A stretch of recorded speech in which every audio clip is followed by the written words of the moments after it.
Hello and welcome everyone. My name is Malcolm Maestrel and I'm a Membership Services Coordinator with IAAP. Thank you for joining us for the final webinar of our 2023 An Accessibility Journey mini-series. We're excited to conclude the mini-series with today's webinar, Staying on the Right Path, the Princeton Approach, Designing and Sustaining an Effective Digital Accessibility Program. But before we begin, we have a few general housekeeping items to go over. Closed captioning is provided. To enable closed captioning, select the CC icon at the bottom of your Zoom screen. The stream text links for English, French, German, Spanish, and Swedish will be posted in the chat as well. American Sign Language interpretation is also provided. Microphones are muted to prevent any background noise or disruptions, and we ask that all attendees please post your questions in the Q&A. Questions will be saved until the end of the presentation, and the chat will be monitored for general dialogue and technical issues. Today's webinar will be recorded and available in our webinar archives, and we will send out a copy of the recording and presentation to everyone who registered. And now I would like to turn today's program over to our presenters, Mary Albert and Rachel Busnardo. Thank you, Malcolm. We will go ahead and get started. If we can switch the slides to our deck.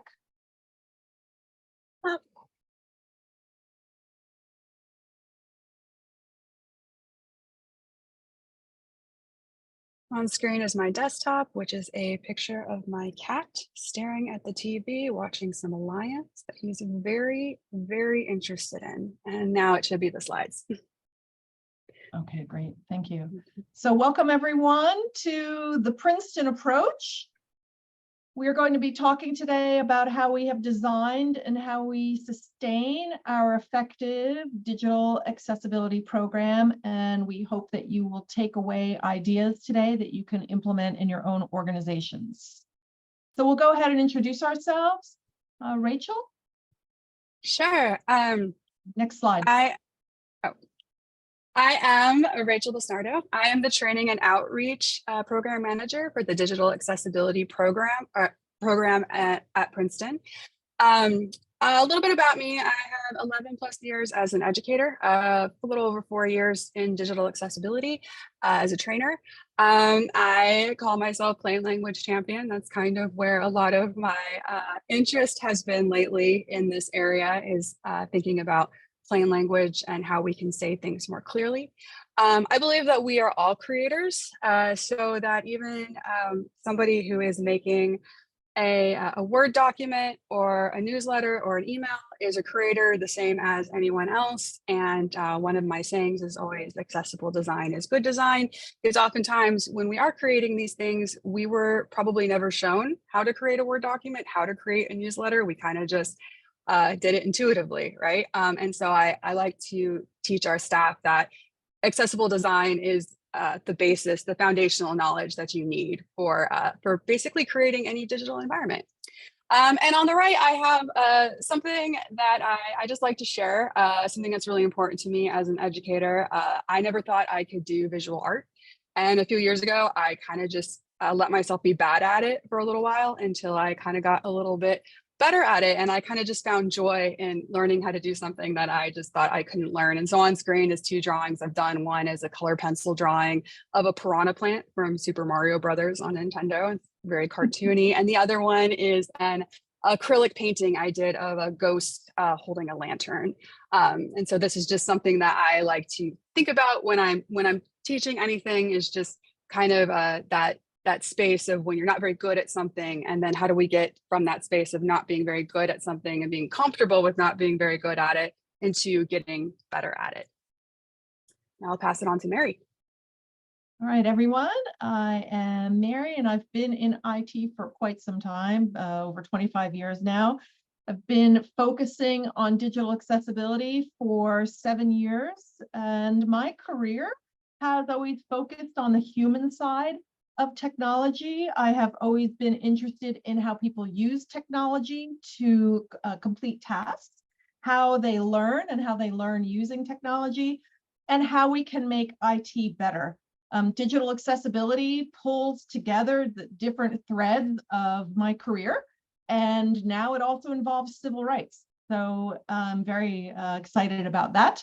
And I have a passion for teaching and learning, as you'll see in what we continue to present. We do a lot of teaching in our program for digital accessibility.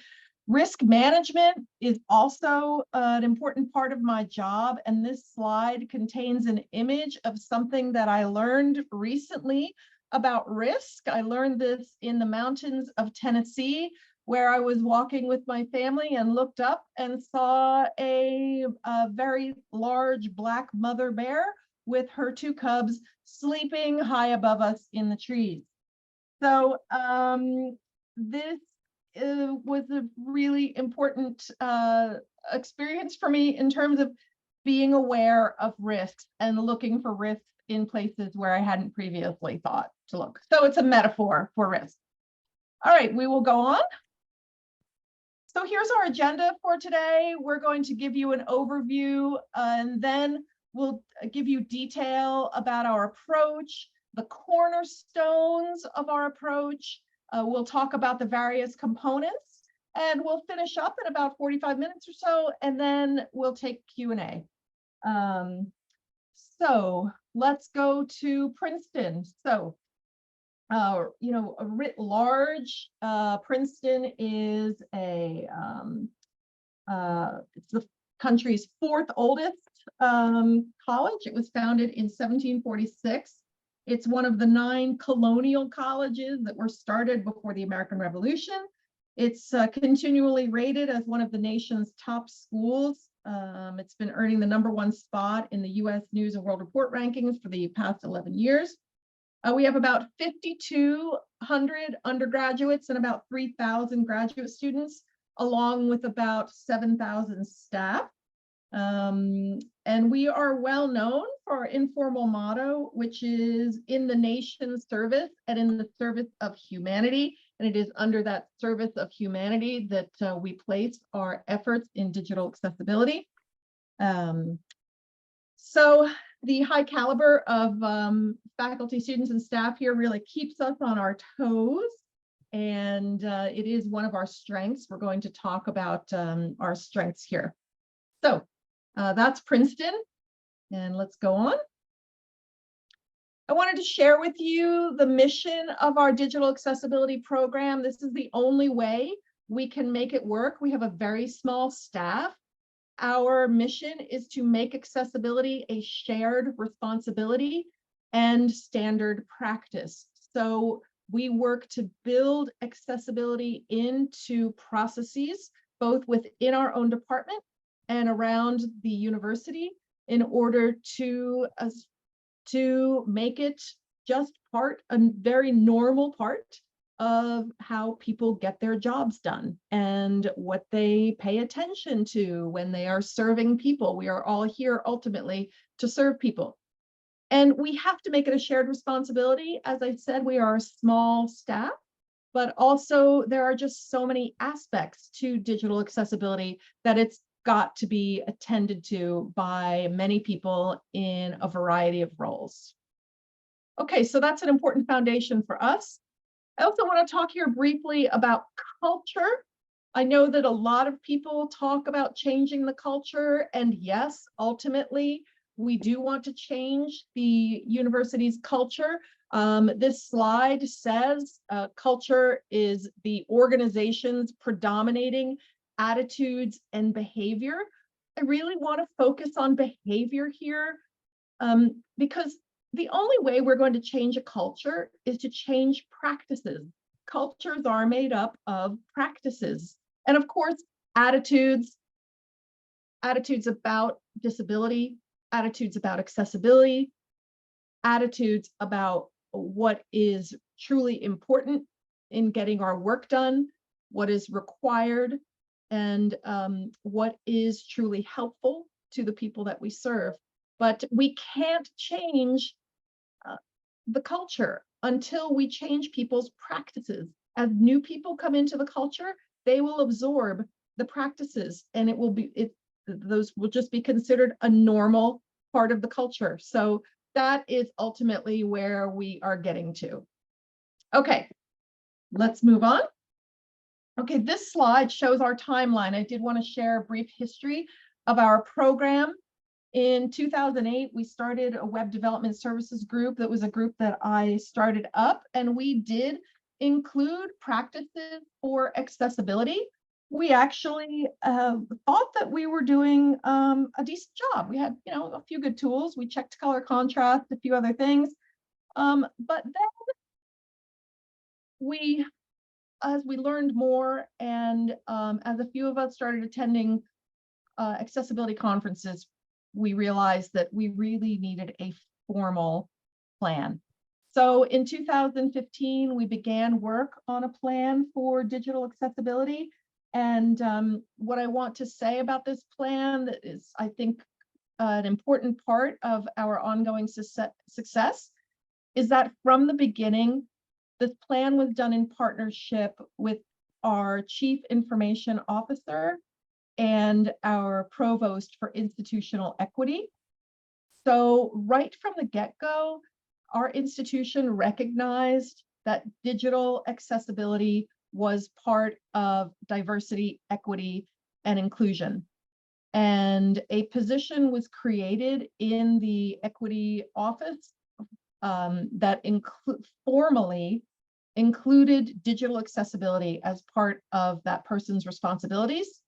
It also became my responsibility as I started up a user experience office, and we had, we focused, we had one full-time employee working full-time on accessibility. That also was a new position in IT. It hadn't existed before.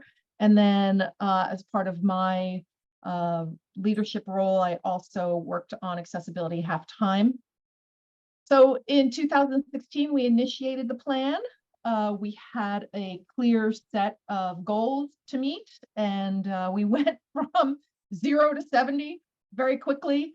In that first plan, we got a lot done, and we decided that we would make it a 5-year practice to examine in very close detail what we had accomplished, and we would create a new plan. And so that is what we did in 2020. And so we are now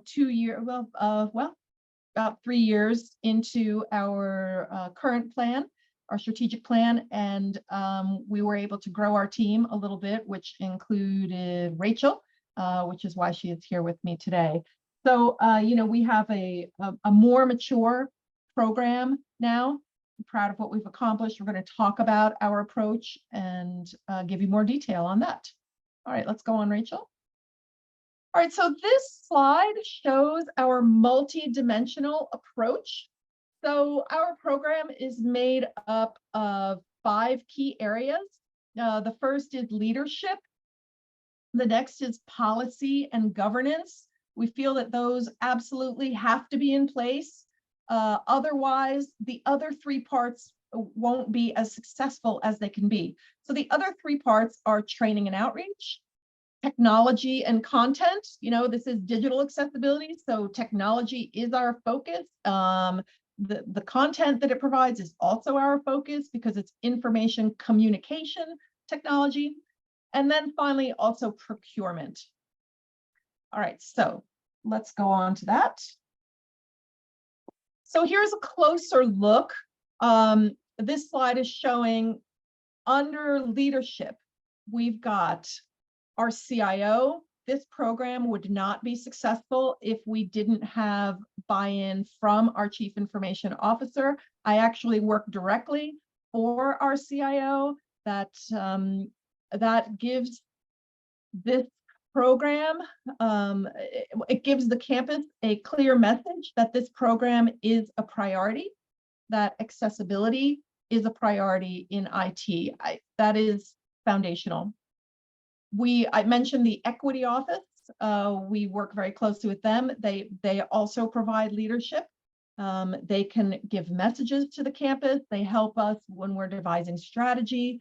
So that's a key. They're a key partner, but I also have in this closer look at our approach on this slide, key partners. So that's another way that our program is successful. We could not do this work unless we had strong partnerships across the campus. So, you know, after we got the first plan in place, that was something that we really focused on. Who is it that we need to be working closely with? How do we develop those relationships? How do we maintain those relationships?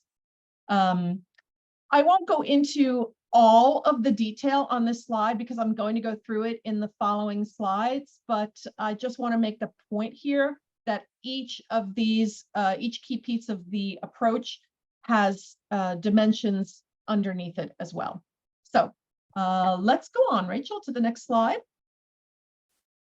All right, I want to talk here about values and the criticality of values. So what do values really do for us? They clarify our purpose and they clarify our direction.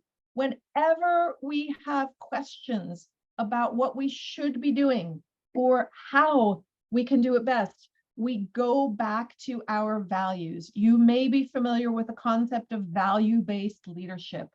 That is something that's very important to me as a leader, but also to how we work well within this institution, because we do have formally written and institutional values. So those come through in policies, they come through also in expectations and practices and the supports that are in place. Princeton as an institution has made very carefully considered decisions and strides in changing the makeup of the student body to make Princeton a more diverse student body. And we're very lucky that disability and accessibility is part of that. So this slide shows a path in the woods with a fork in the path. You have to make a decision. Are you going to go to the left or are you going to go to the right? So this is, when we have these decision points, we look back at our values. So, earlier I talked about culture. We do have, in addition to our formal institutional values, our informal cultural values. So, we are deeply committed to improving equity, and that shows up not just in these programs such as the one that I talked about where we're focusing a lot on increasing the diversity of the student population. We care about it at the department level as well. So for example, Rachel and I both serve on a DEI committee within our own IT organization that focuses on digital and physical accessibility for our organization.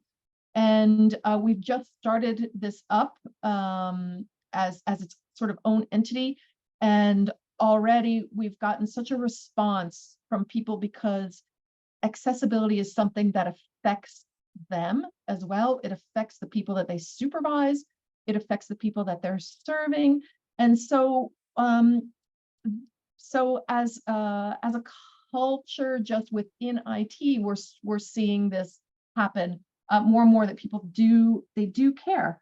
So we're going to move on. So I talked about values. Now I'm going to talk about goals. And this slide says we design our goals for success. And yes, we do. We are very careful about the design of our goals because we want them to be successful. And that is what I encourage you to do as well. And so this is where I'm going to really start giving you some nuts and bolts advice. The first is to build on your organization's strengths. Each organization has its own strengths. Your job should be to identify those strengths and build from those. So here are some of ours. As I mentioned earlier, we have strong leadership support. speaking with colleagues from other institutions, that is not always the case. And digital accessibility frequently starts out as at the grassroots level. That is a different type of situation, or could be in some ways a strength for your organization.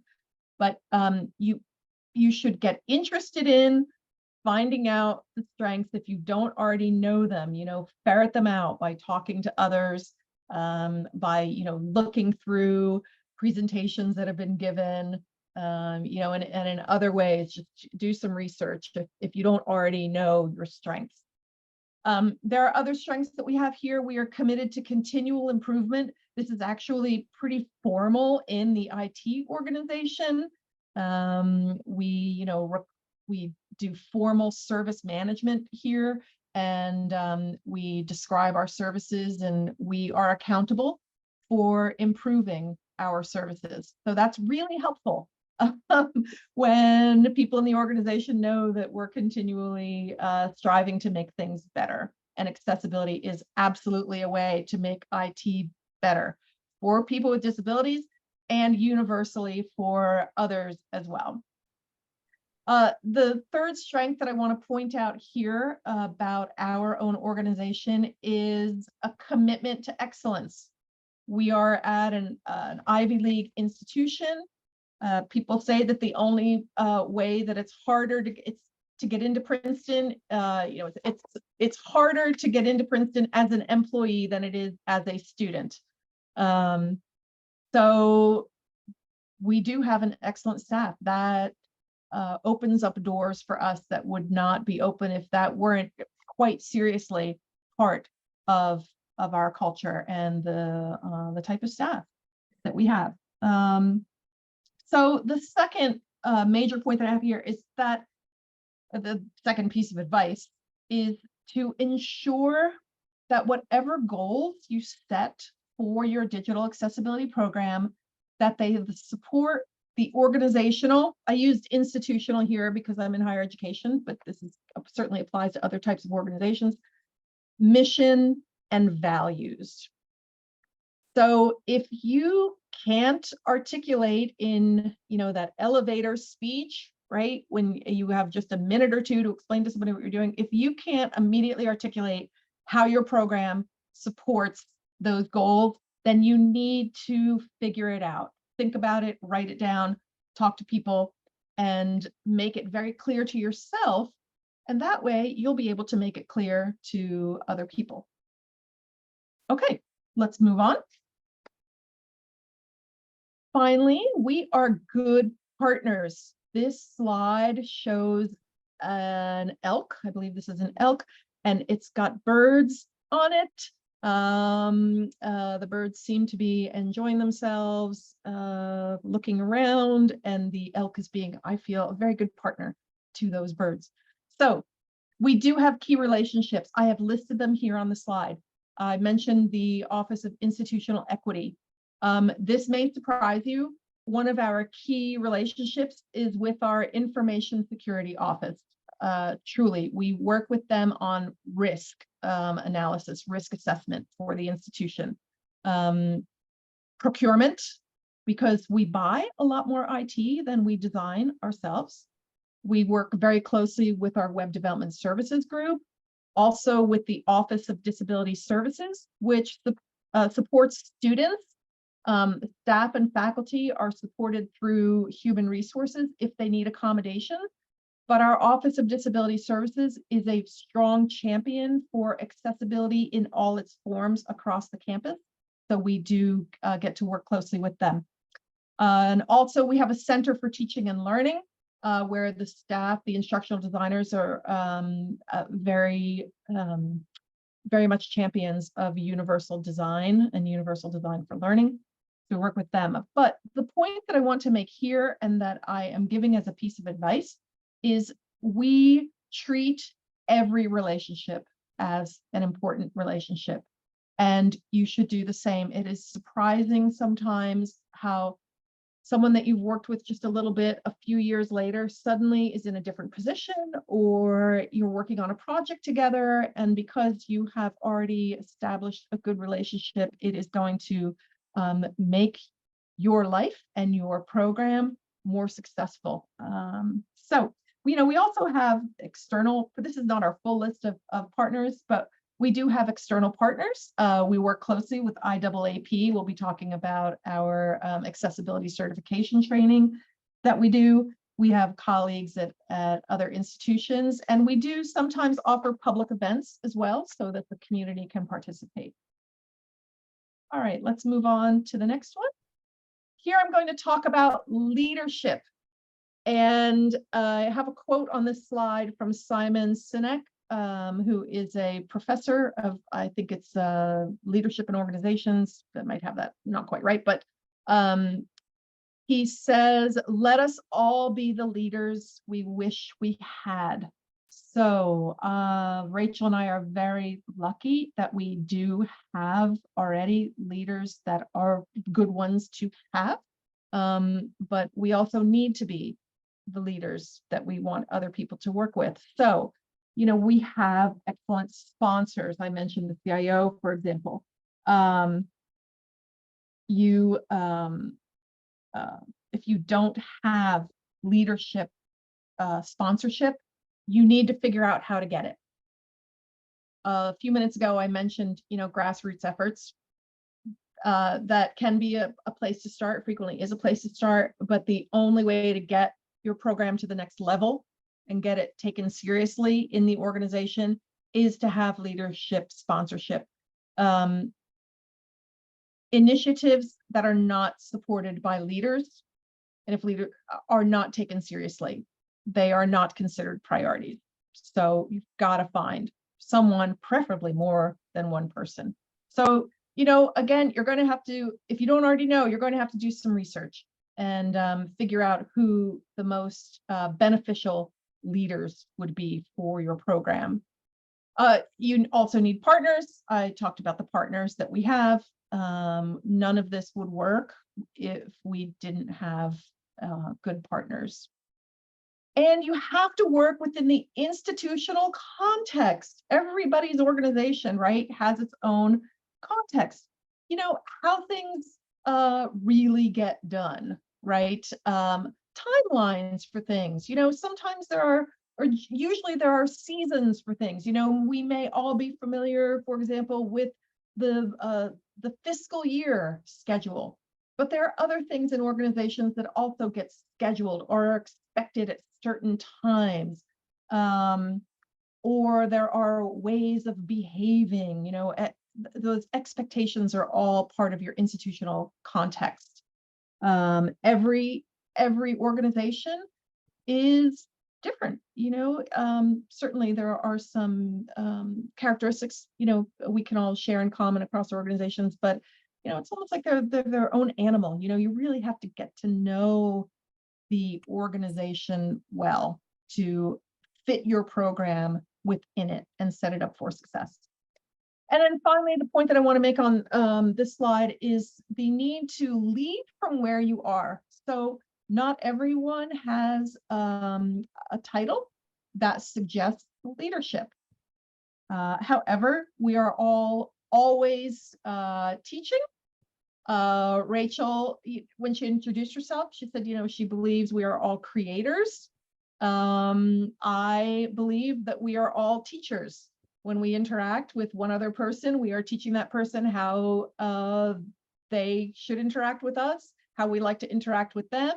We're giving people information about ourselves and about the work that we do all the time. We should be conscious of it as much as we can. And leading from where you are in whatever position you are in is going to help you be more effective. So I encourage you to learn about leadership, even if you are not in a formal role. The practices that leaders put in place are helpful to you and are going to be helpful to you in your role. Okay, moving along. So I'm going to just review here what makes up our policy and governance. This slide lists the DEI connection. I talked about that earlier. Then we also have, as listed here, an advisory group. And then we have a set of policies and guidelines. So let me start with that DEI connection. Through DEI, we are able to get the message out. I mean, this is like a primary thing that the connection with DEI gives us. Aside from the fact that it's clear leadership from the institution that accessibility is part of DEI. Are we perfect? No, we are not. But we are getting better and better at that. But what it allows me to do when I am talking to people around the campus is that, well, this is part of DEI, accessibility is part of DEI. People with disabilities are an underrepresented group. They are an important group that we are trying to reach. And you can read all about that in our DEI, on our website, and you can see it in our practices. And so the fact that it's written down is helpful. The fact that I can point to projects and initiatives and practices is really helpful. So I encourage you to make that connection as well within your organization. We also have a digital accessibility advisory group, been working with this group for a number of years now. They are leaders from across the campus that give me input and ideas, and I share ideas with them. And so they serve as a sounding board. I also encourage you to get a group of people together who can advise you. Frequently, you come up with a better answer to a need, and even identify a need by talking about it with other people. So there's a saying, the answer is in the room. You don't have all the answers. Somebody else in the room may. All right, and then policies and guidelines, the things that we write down. We do have a policy that websites need to be accessible, and we have a number of guidelines that support that. Okay, so I'm going to turn it over to Rachel now, who's going to dive into the other areas of our. All right, thank you, Mary. Okay, so I'm going to give an overview of the technology and content that we use here in our program. And one of the reasons why I think technology and content as an educator is so important to me is that the technology that we use, the tools that we encourage staff to use, these present learning opportunities for them that are embedded within their environment. So it's like, instead of just, because we learn so much from our environment, right? So instead of them having to just always come to a class, maybe there's a tool running on Drupal which there is, that, kind of pings them to say, hey, this alt text is suspicious or something like that. And they think to themselves, what is alt text, right? So it kind of makes them ask questions. So we really try to be strategic about the technology that we use and the tools that we use. So I'm going to kind of get into what those are. And so the first thing we did is we wanted to make sure that we had web accessibility within our content management system, which is Drupal. And the first thing we did was we actually had a third-party assessment of our Drupal platform. And we did developer training. So as an educator and as a trainer in digital accessibility, I understand that the majority of the people that I talk to are content editors, right? They're not back-end developers. So it's really important that when we are trying to reach developers, that we make sure that we have a trainer who is a developer who can provide that training. So that was really important to make sure that there was somebody that the developers could talk to. And then also we built the base theme with an accessible first approach. So all of our websites that are built on our Drupal platform are with an accessible first theme that they just kind of take right out of the box, and it already does a lot of the work for them. So they don't have to remember so much all the time. Our web development services group has a high concentration of CPAC and WAS holders from the IAAP. And I'll talk about that in a little bit as well. And we are also always dedicated to continuous improvements. We are updating our platforms all the time. We're doing another big one right now. We are constantly trying to reevaluate our tools and see if there are areas where, hey, there's an issue here. Instead of, is this a training problem, or is this something we can correct with a tool that's going to make it easier for people, right? So we're always kind of trying to look at how do we make it so that the environment supports digital accessibility as much as so that the people can as well, right? So we have a lot of inline editing support. We have Editorially, which was built in-house by my colleague, John. And what this does, this tool is one of the tools that we use. It runs in Drupal. It's open source. Anybody can download it. And it works in Drupal and WordPress. And it basically is a very, very light content editor checker. And it edits in real time as they're updating their site. And what we really like about this tool is it's not as robust as some of the big website crawlers. We have one of those too that I'll talk about. But it is written in very, very plain language so that somebody who is just putting up website content doesn't have to have a solid foundation in digital accessibility or remediation. They can go here and they can just get a little pop-up that just explains to them exactly what they need to do, why they need to do it at a very high level. And then also here is some more, there'll be a link usually to additional information. And it runs automatically, so they don't have to think about it. It was rated best Drupal accessibility checker, my one publication. And we have a link, we'll share these slides. There's a link where you can download it here as well. But this is another thing that kind of creates that learning opportunity in everyone's environment, because everyone who's working in Drupal will automatically have Editorially. And then from there, they can start asking questions. Why is this thing always gently nudging me, or maybe yelling at me sometimes to do this thing, right? And then they know where to go, and they can come to us if they have additional need for assistance. We also do in-house testing. There's an image on screen of an octopus holding a bunch of handheld devices with a headset on, and he looks very perplexed. He's also holding a coffee. That's kind of how I see my colleague, John, who does all of the DIY testing, because he's always on different devices and testing our website. So we do this in-house. We require all testing on sites before they are launched. So we want all sites to be manually tested. So we understand that we have these automated tools. We also know that we need to have a human test as well. We also use Dubbot, which is our full website crawler that checks websites after they've already been launched and continuously crawls them and checks them for accessibility issues. And again, it provides direction and data for people so that they can see where they are. And we are currently rolling that out university-wide. We also have an accessibility link on all of our websites that is required. What this link does is it allows people to report very easily if they encounter an accessibility barrier, right? Because we can have it manually tested, we can have the site automatically tested, we can follow all criteria of the web content accessibility guidelines, and yet still there might be an issue where a user can't access content. So we want to make sure that we remove the barrier to report that there is an issue with accessing content. So we require this accessibility link.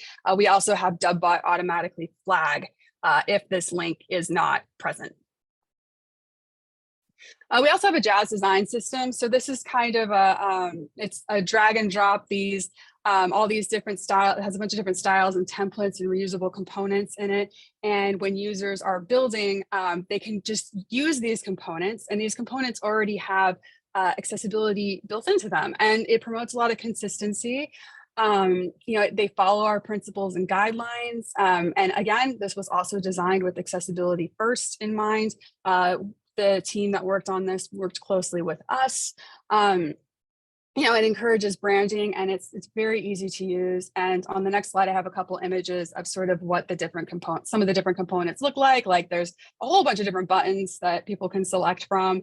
And there's different form fields and things like that that they can also select from. All right, so now I'm going to talk a little bit about training, and I have a quote on here from W.B. Yeats that education is not the filling of a pot, but the lighting of a fire. And we really do kind of take this to heart, where we understand that people can sit through, a training session with us, and they can walk away and still not really know what to do. So we really try to, what Mary was talking about earlier with behaviors, is we really try to motivate people to change that behavior and to identify those behaviors that could be inadvertently creating barriers in their content. And we try to motivate them to change those behaviors and show them where to go in order to learn more.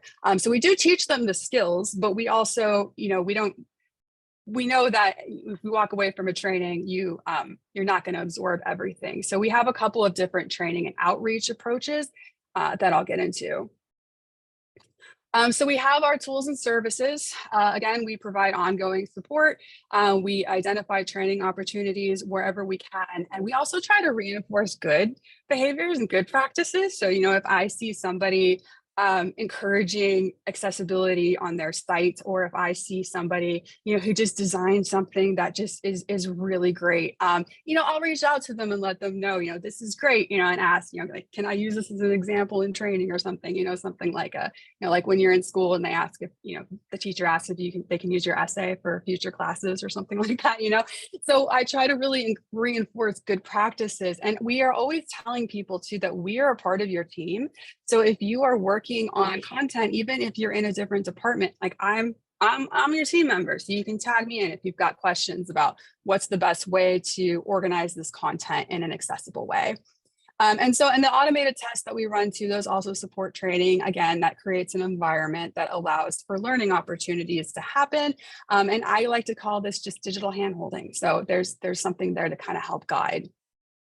We also do leverage the IAAP certifications. We started doing this in 2017. Mary runs these courses. We currently have a little over 125 staff who are CPAC certified so far. These classes are very, very popular. We do winter and summer cohorts, and usually about 20 in a cohort, and we lead them through the body of knowledge. And we also provide cake workshops, CAEC, for continuing credits for the IAAP. In order to maintain certification, you have to have 45 hours every 3 years of continuous education. And so we actually provide 1 2-day workshop that is all day every year, so that every year they have an opportunity to get 15 hours all at once. And we do that. We actually just did that a couple of weeks ago. I like this quote from one of our Princeton staff members about CPAC, who was actually in my cohort in summer 2022, who said, if you have ever looked at the world around you and thought, how can we do this better? CPAC gives you the why and makes you part of the how. Now let's all work together on that better. And so that really is that's kind of the beauty of having these cohorts, is that you get to meet people from across the institution. We get to kind of learn a little bit about each other. And then we kind of have this continuous community of practice moving forward, where these 125 staff members, we all kind of share a similar passion, and we can, we're on a listserv together. We share events with each other and things like that.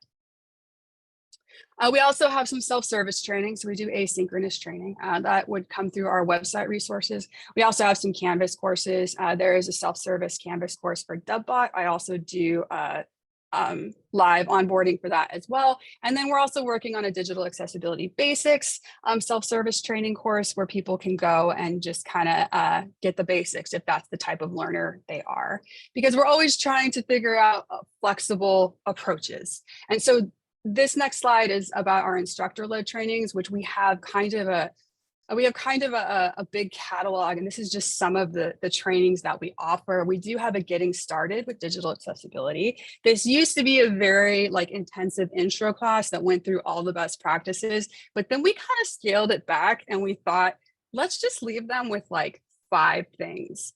And let's focus more on trying to motivate that behavioral change and try to kind of spark that need, that growth. Right. And so we partner with the New Jersey Commission for the Blind and Visually Impaired on this training. They come to Princeton, and our two colleagues from the commission, they bring a whole lot of assistive technology that people can interact with. They are both native screen reader users, so they can answer a lot of questions about what that experience is like, and they do demonstrations for us. And so they really co-present with us.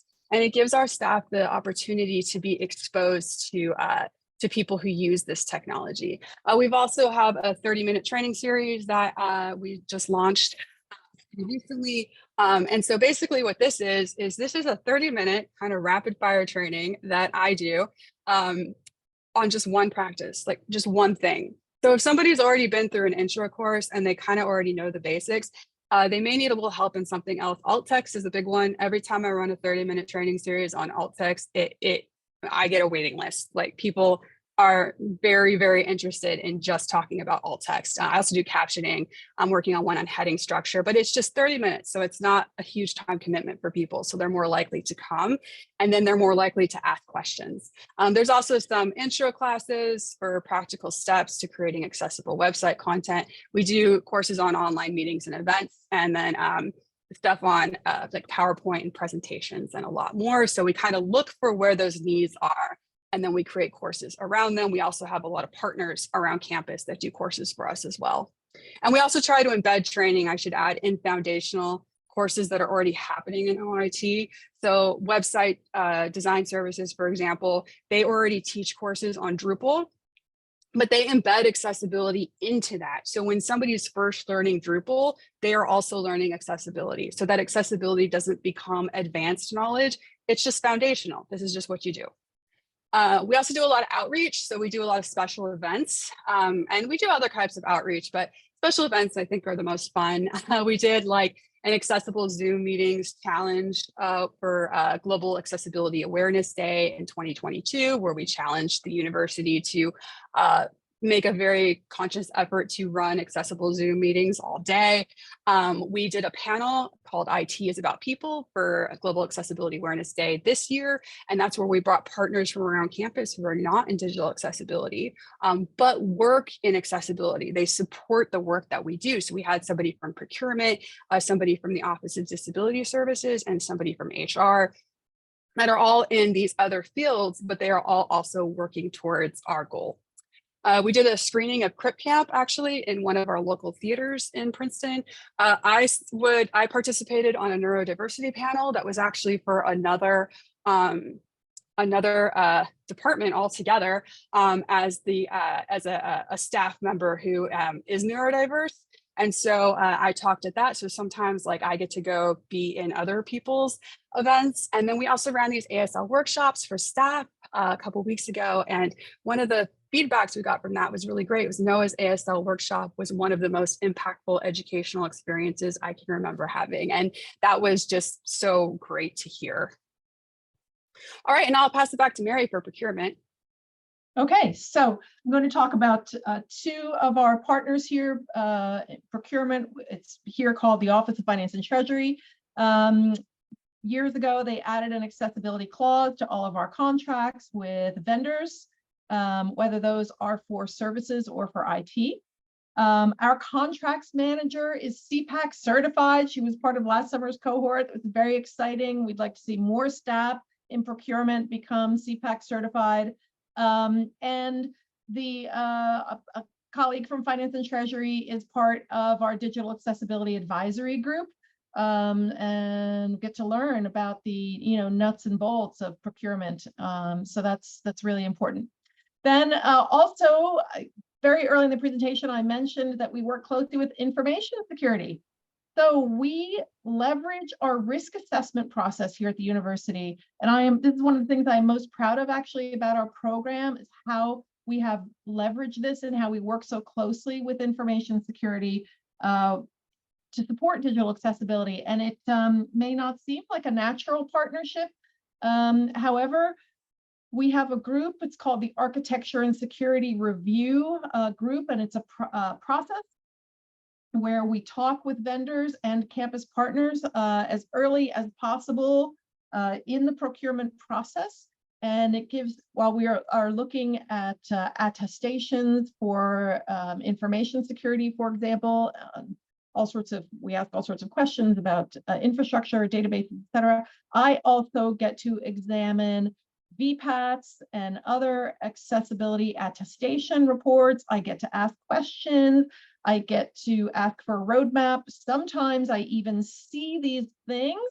I am happy to say that over the years doing this, I'm seeing more vendors come to meetings much better prepared. and with their products in better shape than I did, say, even 2 or 3 years ago. The word is getting out there much more, that accessibility is not a nice to have, it is a requirement.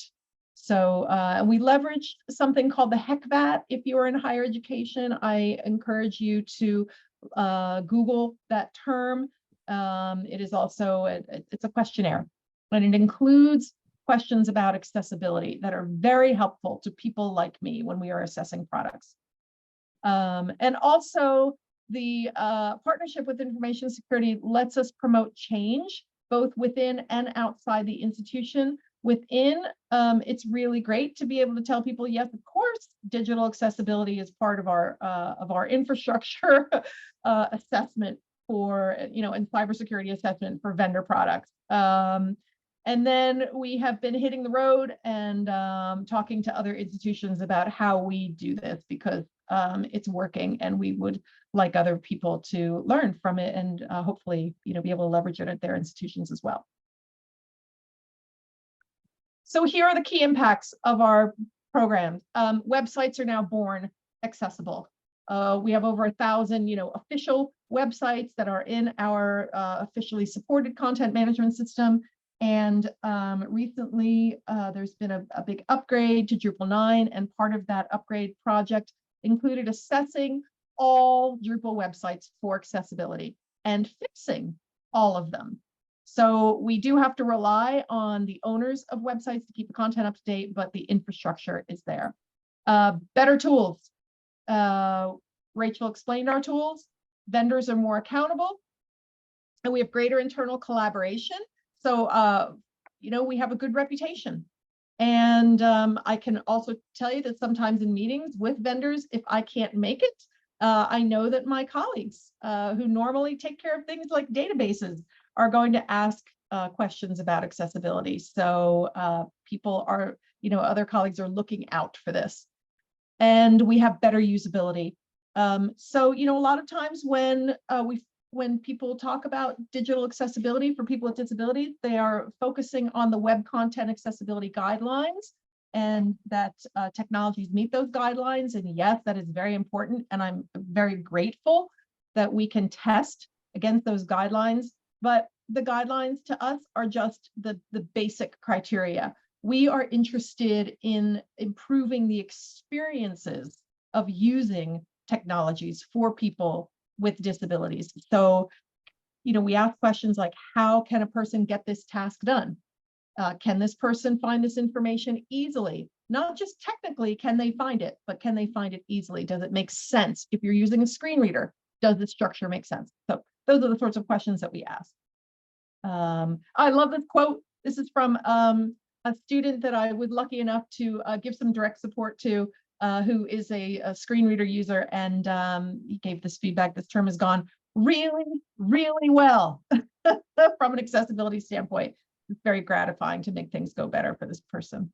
Okay, takeaways that we want to share with you, in addition to all those that you'll get in the slide deck, but the key points here: tying your digital accessibility program to institutional values clarifies its purpose. That clarity is golden.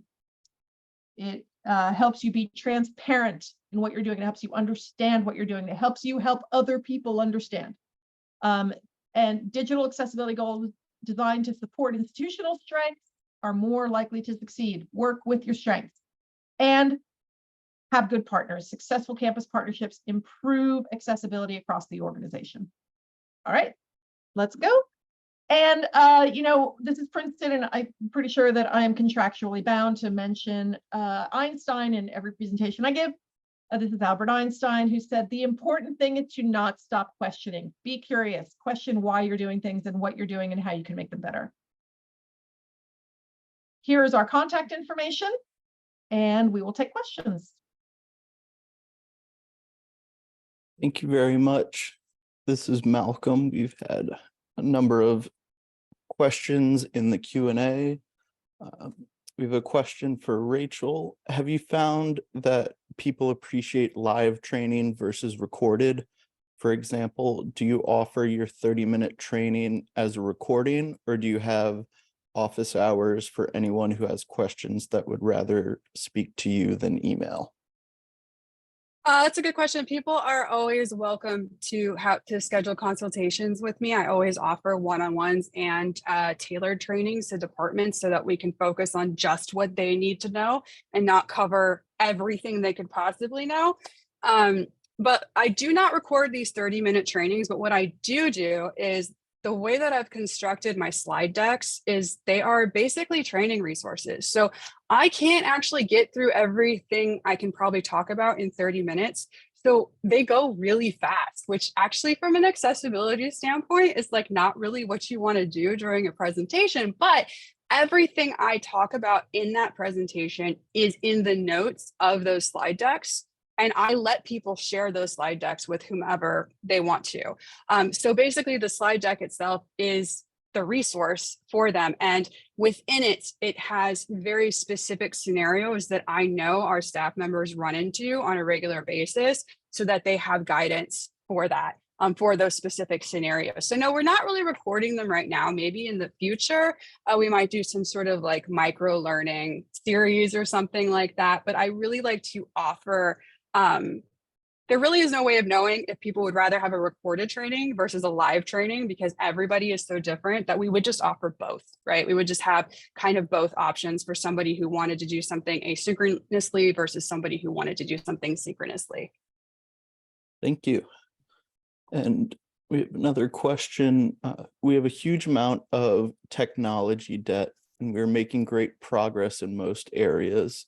I am implementing a quote, one thing approach where I look at the BU and suggest a few things that can be easily done. Do you have any suggestions on what to prioritize from a technology perspective when there's a lot of technology catch up that needs to happen? So I can take that one, Rachel, if you want. So I would prioritize the most common issues that are found on websites. So color contrast, alt text, not relying on color alone, avoiding images of text, writing meaningful links. I am going to send you, I'm going to put this in the chat. We have, well, I think we should put it in a slide. We have a content checklist. That is what I would prioritize. The other thing that I would prioritize is answering this question. What is the most important thing that a user needs to do on this site? Do they need to pay a bill? Well, can they get through the steps to pay that bill? That would prioritize that. Thank you very much. There we go. We've got, I think, time for one more question. What theme are you using in Drupal? And can you tell me what version of Drupal you're on? So I can answer that too. We're on Drupal 9. The base theme, I know that we call it the Tiger theme, but I can look up for you what that is built on, because I do not know. I think there may be a theme in Drupal. It's been a long time since I worked on this, but it's the most possible basic one that's available from Drupal.org, I'm pretty sure, and then we built it.